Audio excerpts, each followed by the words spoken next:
Zhvillim në momentet e fundit, ndoshta kur edhe do duhej të kishim zgjidhje sa i përket çështjes së presidentit. Nuk dihet se çfarë ndodh me fatin e Kosovës pas orës 00 pas mesnatës.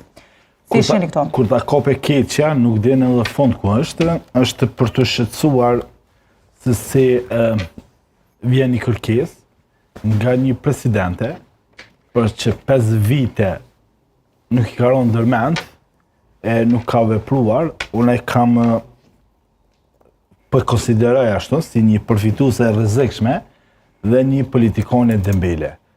Për mua mbetet shqetësim se si Vjosa Osmani i shfrytëzon autoritetet, e shfrytëzon pozitën, e të njëjtë ku nxjerr apo zbulon diçka të re dhe bën një kërkesë për amandamentimin e Kushtetutës së Republikës së Kosovës.